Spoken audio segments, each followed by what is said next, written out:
profundizar en un tema muy interesante, porque de hecho, bueno, es el que tiene más diagnósticos cuando hablamos de problemas del neurodesarrollo de los niños, de los adolescentes, y estamos hablando del famoso trastorno por déficit atencional, ¿no? Cuando ese niño o niña quizás, bueno, tiene dificultades para prestar atención en el aula, para el aprendizaje, pero tenemos expertas en la materia y además tenemos un libro que es muy interesante porque aporta muchísimo en lo que tiene que ver justamente con el difícil diagnóstico muchas veces del trastorno por déficit atencional, y es un abordaje que está aquí plasmado después de haberse realizado, bueno, distintos talleres con especialistas en diferentes áreas, ¿no? Desde maestros especializados, neuropsiquiatras, también, bueno, psicopedagogos, etcétera. Son muchas las áreas que se abordan en este desafío de diagnosticar el trastorno. Hoy nos acompaña la doctora Sandra Berta, neuropediatra, muy bienvenida. Buenos días, muchas gracias. Y Florencia Crispino, maestra especializada también en dificultades del aprendizaje. ¿Cómo están? Bien, muy bien, muchas gracias. Bueno, hoy un 7% de infancia y adolescencia están diagnosticados con trastorno de déficit atencional. Bueno, eso nosotros no tenemos estadísticas nacionales, pero bueno, eso es lo que dicen las estadísticas internacionales y es más o menos lo que estimamos. Sin embargo, la consulta por problemas de atención, hiperactividad, impulsividad, pareciera que es mayor a ese porcentaje. El tema es que no todo niño desatento, hiperactivo, impulsivo necesariamente tiene un trastorno por déficit atencional como trastorno neurobiológico del neurodesarrollo. Hay un montón de niños que por otras causas presentan estos síntomas y por eso es importante poder establecer cuando esos síntomas se presentan, ¿es esto un trastorno por déficit atencional o hay otras causas que están explicando estos síntomas? Ese es el desafío máximo, ¿verdad? Sí. Porque podemos pensar desde que en una primera instancia, como mínimo, quizás es un niño o niña aburrida en clase o aburrido, ¿no? Y de ahí a todo el espectro hasta llegar al trastorno. Tú sos maestra especializada, así que también tenés el contacto, ¿verdad? Justamente con los pequeños que presentan este trastorno. ¿Y qué has podido, bueno, concluir desde tu experiencia en lo que es el difícil diagnóstico?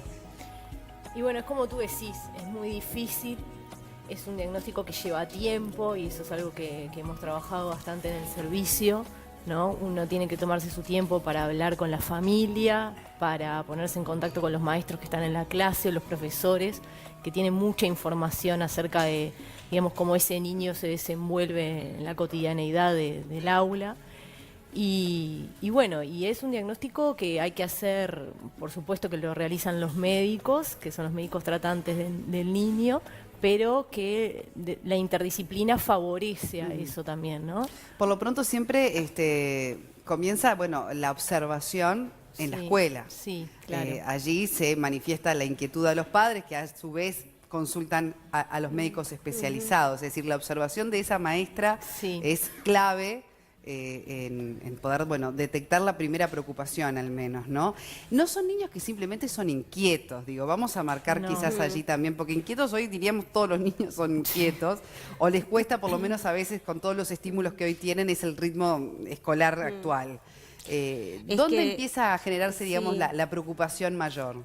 Es que en realidad el trastorno es un espectro, ¿no? Donde estarían por un lado lo que son las variantes de la normalidad, el que es un poco desatento, un poco hiperactivo, a veces es más desatento, otras veces es más hiperactivo, hasta el trastorno con su máxima expresión.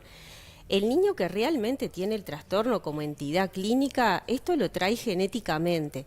Ahora, la expresividad clínica depende del ambiente. O sea, yo puedo tener la genética para tener un trastorno por déficit atencional grave y sin embargo, si tengo un ambiente familiar, contenedor, organizado, disciplinado, poder tener una expresión clínica mínima.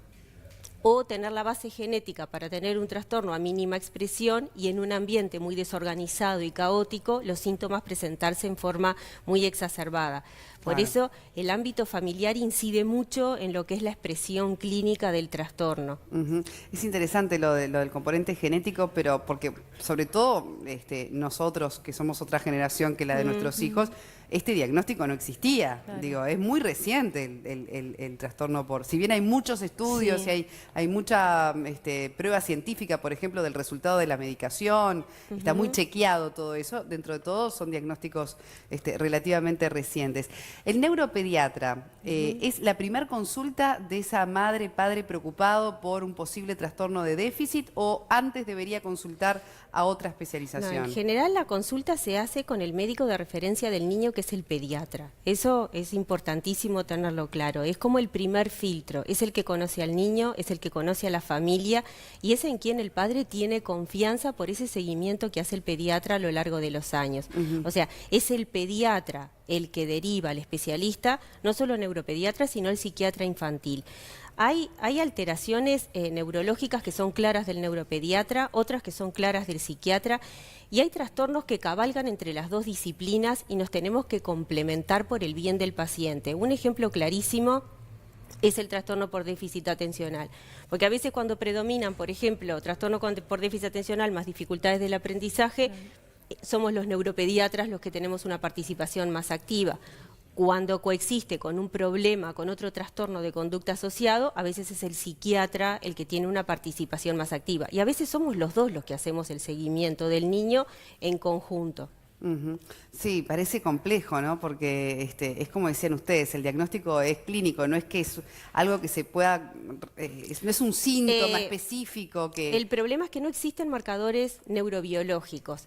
No, ¿qué quiere decir esto? Por ejemplo, si uno ve un paciente que tiene la piel pálida y las mucosas pálidas, uno dice, bueno, sospecho que tiene una anemia, le pido un hemograma, confirmo el diagnóstico. Acá el hemograma, por decirlo de alguna forma, no existe. Entonces, ¿cómo puedo confirmar que es una anemia? ¿Cómo puedo confirmar que es un trastorno por déficit atencional? Porque descarto todas las otras cosas que me pueden dar esos síntomas, ¿ah? Y que no necesariamente son un trastorno. Por ejemplo, un niño que no duerme bien, un niño que tiene problemas en el sueño, Trastorno que del tiene sueño. trastorno del sueño. ¿Cómo está de día? ¿Cómo estamos de día los que no dormimos bien? Y no estamos atentos, no estamos al 100%, y los niños tampoco. Entonces, un niño que no duerme bien en la clase es probable que esté somnoliento, que esté distraído, y no es un déficit atencional, tiene un trastorno del sueño, que tiene esa expresión clínica. Entonces, es importante el preguntar todos los otros componentes que pueden ser determinantes de los síntomas para decir, bueno, nada de esto existe, entonces es esto. De hecho, muchas veces también se mandan otros análisis, ¿no? Bueno, decíamos, por ejemplo, la incidencia que puede tener un niño, por ejemplo, que tiene vegetaciones, que duerme quizás no del todo bien y que pueda presentar, cansancio y quizás por eso es desatento, en fin. Es difícil el abordaje. Como maestra, Sí. ¿cuáles son las cosas que te empiezan a preocupar, digamos, en el aula y que te llevan quizás a plantear esta situación a los padres, ¿no? ¿Qué notás que Sí. es diferente al niño que simplemente es un poco más inquieto que el resto o que es un poco más desatento? Claro, lo que te preocupa es cuando la inquietud o la dificultad para concentrarse invalida otros aspectos del niño, ¿no? Digamos, cuando es desbordante, es algo que no le permite, ¿no?, poder estar en situación de aprender, ¿no? La disponibilidad del niño para aprender, digamos, queda coartada un poco por esa dificultad para poder concentrarse, para poder seguir un proceso que se está trabajando en clase, ¿no? Digamos, un pensamiento. Eso es lo que te empieza a preocupar, porque niños inquietos, como tú decís, hay, ¿no? Pero los niños inquietos uno los va motivando y van siguiendo igual el hilo de la clase y pudiendo hacer las Quizás tareas. a un ritmo diferente, pero por lo menos siguen, claro, Claro. al compás de los compañeros. Sí, los niños son todos diferentes, ¿no? Ese es el gran desafío que tenemos los maestros. Cuando tenemos 20 niños, tenemos 20 casos diferentes, Claro. ¿no? Y si tenemos 30 más. Entonces, pero en este caso es llamativa, cuando hay hiperactividad también su inquietud, ¿no? Y es como te digo, es algo que no le permite en definitiva poder estar en situación de aprendizaje. Claro, ¿no? porque puede ser, este déficit puede darse con hiperactividad Claro, o no claro. necesariamente. Algo interesante también, pensando sobre todo en el niño, ¿no? O niña, es el tema de la autoestima. Aunque la prevalencia es en varones, ¿no? Sí. Hay como Sí. una muy grande prevalencia Sí. en varones Sí. más que en Sí. niñas. Sí. El tema, ¿no?, de que le empieza a afectar quizás sus vínculos sociales, quizás, bueno, ni que hablar su rendimiento escolar. ¿Qué pasa cuando el niño se ve afectado también desde ese lugar, no? Sí. Sí, los niños que tienen este trastorno y sobre todo los que son hiperactivos, impulsivos, se sabe también que hay otro componente de este trastorno que es la dificultad en el reconocimiento de emociones. Entonces, por eso estos niños resultan a sus compañeros invasivos, no se dan cuenta que lo están molestando. Es como que tienen una incapacidad para respetar su burbuja personal, invaden al otro, se le tiran arriba, no respetan los tiempos del diálogo. Entonces eso genera un rechazo por parte del resto de los compañeros, que obvio que repercute en la autoestima del niño, porque es muy típico que estos niños en todos los núcleos sociales, no solo en el ámbito educativo, tienen problemas en los clubes deportivos, tienen problemas con los compañeros del barrio, tienen problemas con los compañeros de la escuela. ¿Ah? El tema es como hacer un diagnóstico temprano, porque hay indicadores, ¿no? Hay indicadores bien precoces de este trastorno, sobre todo los de la forma hiperactiva impulsiva, desde temprana edad. Son esos niños que cuando empiezan a caminar tocan el enchufe, se suben, se exponen a situaciones de riesgo. Cuando nosotros analizamos en el Pereira Roser los niños que ingresan al CTI con traumatismos de cráneo, sobre todo los más chiquititos, hay muchos de esos que tienen atrás una historia de que esto le pasó ahora, pero antes ya le había pasado, que casi se cae, que casi le pasa esto. O sea, se puede ya manifestar a muy temprana edad, no necesariamente cuando ingresan a la escuela, ya desde antes incluso. Los signos de alarma, porque si uno actúa en ese momento, puede ser que el trastorno en sí tenga una expresividad mucho menor y que las dificultades a nivel escolar no aparezcan, lleguen a no aparecer. Y además de eso que vos decías que tiene que ver con el trastorno del sueño, que también es un factor importante, ¿verdad?, a considerar, entre otras muchas situaciones, ¿no? Desde el ambiente familiar, como decían, una cosa es estar en una familia que quizás es organizada, que maneja mucho las reglas, los tiempos, otras son situaciones o contextos familiares diferentes, ¿no? O con otros conflictos. ¿Qué pasa con la medicación? Porque después al final uno reduce el tema del trastorno, del déficit, como que al final la solución es, bueno, decidirse por la medicación. En primer lugar, ¿qué tan efectiva es hoy en el tratamiento? Una vez que se tiene un diagnóstico, ya llegar al diagnóstico es complejo. Y para tranquilidad de los padres también, bueno, ¿qué implica, no? Dar ese paso. El tratamiento es multimodal, eso hay que tenerlo clarísimo, porque no es ni solo la medicación, ni solo lo que hay que hacer además del uso de la medicación por sí solos no basta. A veces lo que realmente tiene efecto es la combinación de ellos. La medicación es efectiva si el diagnóstico es realmente el del trastorno por déficit atencional. Porque ¿qué hace la medicación? La medicación actúa a nivel de los neurotransmisores que están en déficit y hacen que por algún mecanismo, que no vamos a entrar en detalle, actúen como si estuvieran dentro de la normalidad. Perfecto. Pero si el niño vive en un ambiente que es realmente caótico y desorganizado y no lo ayudamos de afuera a organizarse, solo con la medicación no funciona. Por eso es que involucrar a la familia en el tratamiento es un componente fundamental. A veces los papás que dicen, no, yo medicación no necesito usar, pero nos comprometemos como familia a organizarlo y reciben una terapia así familiar, también los resultados llegan a ser muy buenos. Pero no siempre. A veces, sobre todo lo para el ideal, tema lo que escolar, está escrito en la literatura es la combinación de los dos elementos. Pero, ya digo, solo el uso de medicación, si no utilizamos la organización en el núcleo familiar, solo la medicación no sirve tampoco. Bien, porque Florencia, Sí. como vos decís, a veces también las maestras, ¿no? Muchos alumnos, no todas son especializadas, lógicamente, en el tema claro. del déficit. Sí es tu caso, pero Sí. falta mucha preparación también en ese sentido. Y lidiar muchas veces con estos casos resulta una dificultad. Sí. Y se sugiere muchas veces, bueno, tratar este tema y conozco casos en los que la medicación ha contribuido, ¿verdad?, al desempeño de ese pequeño. ¿Cuál es tu experiencia en ese sentido? ¿Y qué pasa con las maestras también que a veces se ven desbordadas un poco con estos casos? Y bueno, sí. En muchos casos lo que ha funcionado, ¿no?, es buscar cuáles son los recursos que la escuela o que el colegio tiene, porque a veces son escuelas que están en situaciones con pocos recursos, pero con un poco de creatividad, digamos, y con compromiso de todo el equipo docente, las cosas mejoran, ¿no? Aunque a veces no se resuelven 100%.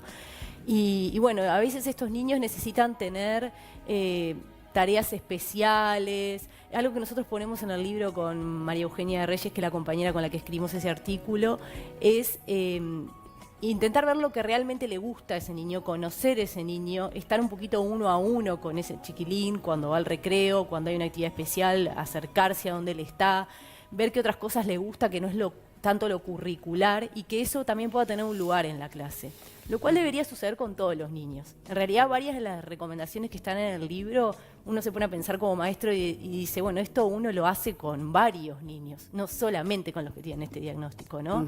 Y bueno, poder implementar ciertas cosas Como en que la buscarle clase. también su lado de motivación. Exactamente. Y lo que tiene como fortaleza, porque como todos los seres humanos tenemos fortalezas, ¿no? Quizás ese chiquilín es muy bueno en lo deportivo, quizás es muy bueno en lo artístico, quizás tiene algún tema de interés, de estos que a los chiquilines a veces les gustan de las ciencias naturales y sabe mucho y tiene Claro, un álbum. eso en una situación ideal, ¿verdad? Que se le pudiera dar esa atención como especializada. Pero en el común de los casos, digamos, ¿crees que, por ejemplo, el tema de la medicación resuelve el problema en el aula? ¿O son otras cosas que también deben incidir? Yo, digamos, yo no soy médico, ¿no? O sea que mi percepción como maestra es que, como dijo Sandra, cuando hay un tratamiento que es multimodal, sí puede ser una buena opción. Multimodal significa que la familia va a colaborar de cierta manera, que ese niño en la medida de lo posible va a tener una atención también pedagógica, porque son niños que suelen tener otras dificultades asociadas. En general no se digamos, manifiesta aislado el déficit atencional, ¿sí? O sea que se combina con dificultades en lectura, en escritura, en matemáticas, o en las dos áreas. Entonces, en general, requieren de un apoyo, que, como te decía, a veces la escuela está en condiciones de dar y a veces no. Pero cuando todos trabajamos para lo mismo, en general da resultado. Cuando es aislado el tema de la medicación, francamente, uno no... Doctora, bueno, para aquellos papás o mamás que están mirando este momento y quizás están transitando esa situación o están con dudas, ¿cuál es la recomendación, verdad? Arrancar, decías algo bien preciso, ¿no? Por ese pediatra, que es la persona que quizás más conocimiento tiene. Y si no, ¿cómo ir manejándose con esta situación? No, yo creo que lo mejor para saber si los papás están preocupados o ahora con la escolarización tan temprana que hay, a veces ya desde los 3 años ya aparecen en las diferentes instituciones educativas los síntomas. Lo primero es consultar con el pediatra, que es el que conoce lo que es la normalidad y las variantes de la normalidad, como para decir, no, este niño lo que tiene es una variante de la normalidad, o decir, bueno, el pediatra que conoce la familia, decir, bueno, en este momento la dinámica familiar está viviendo un momento estresante porque los papás se separaron, porque hay algún problema laboral con uno de los papás. Lo importante es que esta historia viene a lo largo del desarrollo. Puede ser un niño que esté bien y que diga, mira, en el último mes están pasando estas cosas. Entonces hay que sentarse con el papá. Bueno, en el último mes, ¿qué es lo que está pasando en casa? ¿No?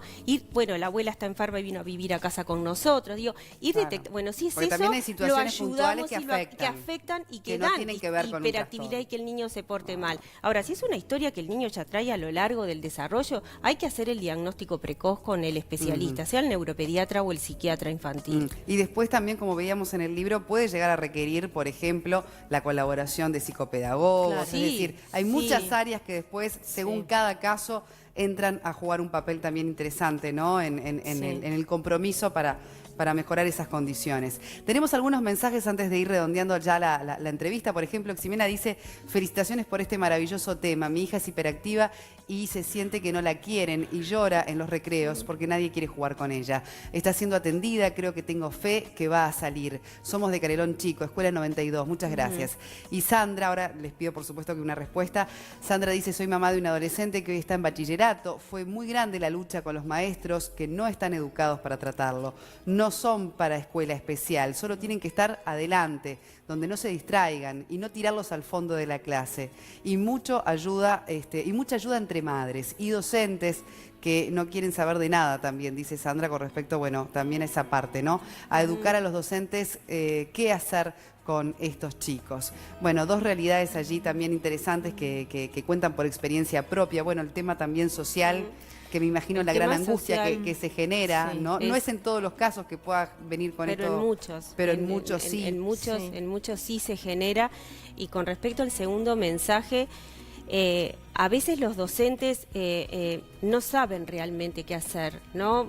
Yo creo que no hay como una mala voluntad precisa, pero a veces es difícil el docente. Si pensamos el porcentaje de niños que tienen trastorno por déficit atencional, dislexia, discalculia, dis, todas las dis, nosotros tenemos que pensar que por cada clase de 25 alumnos hay uno. Hay un disléxico, hay un trastorno por déficit atencional, hay niños con características de un trastorno del espectro autista. Entonces, digo, realmente el docente tiene que tener conocimiento, y tiene que tener conocimiento que debe formar parte de lo que es la formación de grado y no depender de especializaciones Claro. posteriores. No, debería tener más apoyo también, ¿no? Sí, Si el Muchas veces docente en el tiene aula. apoyo, las cosas se encaminan. Lo que pasa es que muchas veces la realidad es lo que contaba la última Pero mamá, se sale ¿no? adelante, digo, acá el mensaje más allá de los casos que... Sí. porque Sí. viste que las mamás y los papás también Sí. muestran su angustia, porque Sí, hay lógicamente mucho quieren... sufrimiento lo que pasa en Claro, relación y a a este veces no hay tema. comprensión del otro lado, sí, ¿no? sí. Hasta incluso, bueno, puede venir desde el lado docente, pero también familiar, Sí. médico,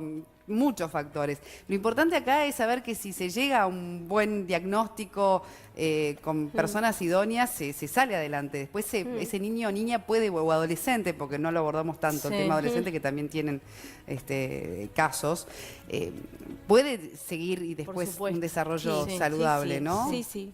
Sí. Sí, sí. Totalmente. Fantástico. Bueno, este libro es de aporte y bueno, vamos a seguir abordando estos temas porque la verdad que además lo explican muy bien y son de gran interés para la gente, ¿eh? Por lo pronto, bueno, ya está disponible. Sí, es más sí. para técnicos, quizás. Cuando tuvimos el lanzamiento del libro, que estaban las autoridades de educación, estábamos viendo los mecanismos de cómo poder hacerle llegar el texto a través de un PDF, que ellos lo puedan colgar en la web y estar disponible Claro. para los docentes. Fantástico, para los docentes justamente, que quizás son los que más necesitan herramientas en ese sentido, ¿eh? Bueno, Florencia y la doctora Sandra también, muchas gracias por habernos acompañado. No, gracias a ustedes.